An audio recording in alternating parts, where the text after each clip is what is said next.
time. My name is Chita Nwambara. This special Wednesday, we are trying to have kind of an overview of a man who led a landmark, an indelible one for that matter, who was worth celebrating. He was celebrated while he was alive, and we keep celebrating his works on earth, even as he's no longer here with us. Okay, the guest I have in the studio is by name Ruth Soronnadi. Welcome to the studio, Ruth. Thank you. It's a pleasure. You'll be telling us what we need to know about the foundation, the number of years the foundation has existed, why it was founded, what the foundation intends to achieve, what it's been able to do, and the number of years that it's been there. Also get to tell us the works of late Justice Innocent Umezulike that stands out from him, even as he's no longer around. So tell us quickly what we need to know about late Justice Innocent Umezulike Foundation. Thank you. It's a pleasure being here. Now, Honorable Justice Innocent Umezulike Foundation was formed to honor the legacy of Honorable Justice Innocent Umezulike, who at the time of his death was an acclaimed professor of land and property law. He authored over 25 books, and his books are found in law libraries, both in Nigeria and beyond the shores of Nigeria.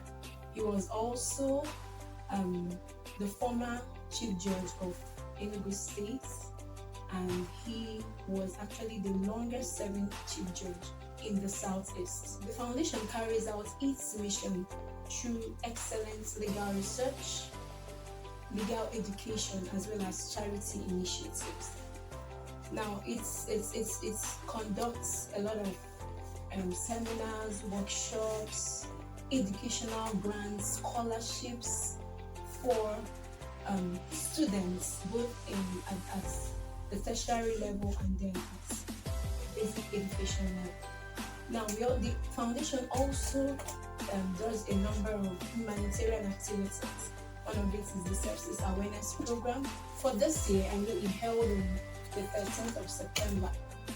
We had a sepsis awareness. It's actually the first foundation in Africa that is championing this sepsis awareness, which is a health condition that has led to the death of a number of persons. Also, the foundation carries out a number of its charity projects through the Innocent Project. This one just held recently. A part of it, that's just the first batch of the Innocent Project. It held the International Literacy Day on the 8th of September. That's about 2 weeks ago. And the foundation donated school bags, writing materials, as well as refreshments that day to the students of a community school, Ifufe Community Primary School in Enugu State. Now, this is just a little of what the foundation does through kind donations by its partners and supporters. We've done a number of activities. Apart from the charity initiative which I talked about, the foundation has also given scholarships, educational grants to a primary school pupil in Lagos that was a victim of sexual abuse. Has also sponsored the tertiary education of a university student. The foundation this year organized an internship and mentoring program for undergraduate law students across law faculties in Nigeria. It additionally organized the first live virtual moot court competition for law students. This period that the ASU has been on strike, it was a way of engaging the students intellectually and that's investing in their education to ensure that they are well equipped with skills that they need as lawyers, as upcoming lawyers. That was actually the brain behind the live virtual moot court competition that was organized in June for law students. Also, there was the Honorable Justice Innocent Umezulike annual essay competition that held in August, with 3 students emerging as winners. One from Uniben. The first winner was from Uniben, the second was from Unilag, and the third was from Labisi Banjo University. Even today, as the Founders Day, there is still an online quiz that is engaging students across the nation. One of his books that has been published is Honorable Justice Leading Judgment. Okay. But then, beyond this, the foundation invests in the education of those students. For example, the internship had 3 intensive sessions that taught the students, undergraduate students, the technicalities with respect to legal practice. One of the topics was on advocacy, and then one other one was still on practice at the bench. The moot court competition, the live virtual moot court competition, the first live virtual moot court competition in Nigeria that was organized in June, was also a way of letting this undergraduate students are being trained to practice law subsequently. So it gave them an insight into what legal practice is all about, even as undergraduates. The essay competition that was also organized, it's a legacy project that was organized in August, was targeted at building their research skills, reading skills. That it's beyond just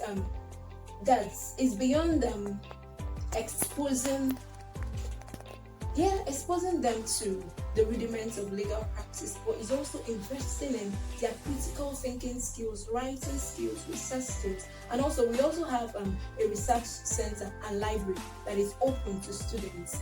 And this is still in line with the foundation's goal of investing in education and research. I'd like to ask, do you have an upcoming event? Yes. We just finished concluding the first batch of the Innocent Project. The Innocent Project is a charity initiative that is targeted at investing in the young ones, equipping them with tools that are needed to tackle the demands of learning.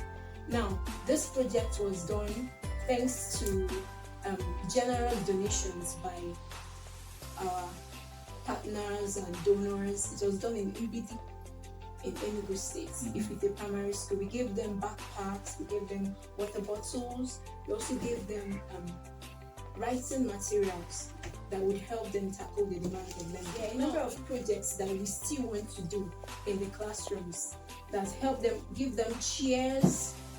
A part of their roof is leaking, and also supply them with, they don't have good board for writing. There are still projects that we need to do in that community school. These are indigent people, and that's why still we ask and call for donations. Okay. So how do you go about sourcing funds? Do you restrict your fund sourcing exclusively from to the legal profession? Do you restrict it to these friends that are still alive? How do you source funds? Thank you for that question. Now, it's not this, for non-profits, one of the life-wired non-profits is funding. Now, the funding that we have so far used to carry out the good works in this foundation is from donors. It's open. It's not restricted to the legal profession. It's open to anyone. We actually soliciting for more funds to carry out our projects. Okay. Now, the funding it's from donors from our website, www.umezulike.org. There's a provision there for donations, and then both from entrepreneurs, from legal practitioners, from philanthropists, from businesses is actually open. There are a number of people that appreciate what the foundation is doing with respect to education, research, charity, and humanitarian initiatives like the sepsis awareness that we are doing. So to all such persons, their funding, their donation is very important for this work. to continue. Then I'd like to ask you, what's the reception you get from the general public in what you do? Okay, the reception has really been encouraging. It has really been encouraging. For example, on our Facebook, on our social media channels, and even from the villagers, the communities, the people that we have positively affected, they usually send feedback appreciating us. And still, there are a number of persons that are still that's in appreciation. For example, this innocent project that just held on International Literacy Day, it was courtesy of generous contributions of the donors. Okay, so we have a number of persons that appreciate what we are doing, the legacy that we are keeping up. The former president of Nigeria was one of those that commented and commended the family and friends of the late Justice for keeping and preserving his legacy as someone that made impact in the hands of them. And a number of other persons, a number of persons have really commended and supported what the foundation is doing. Late Justice Umezulike, the primary school he attended, the secondary school he attended, his high institution, the books he wrote, his legal, the judgments that he gave, if they are published, they are yes, there. Yeah. Okay. There's a book of it, Honorable Justice Innocent Umezulike, a chronicle of leading judgments. The judgments that we are more like locus classicus doing. A chronicle of leading judgments of late Justice Innocent Umezulike. You can visit the website again. www.umezulikefoundation.org. The foundation also has a research center and a law library, and it's available to the public, and also his books are available both in libraries locally and then in the US, in UK, in Denmark. They are published. His works are published. If one wants to put a call across, maybe cannot go to the website at Mark. Is there any phone number that the person should call? Yes, there is. Please, let's hear it. 080-9193-6777.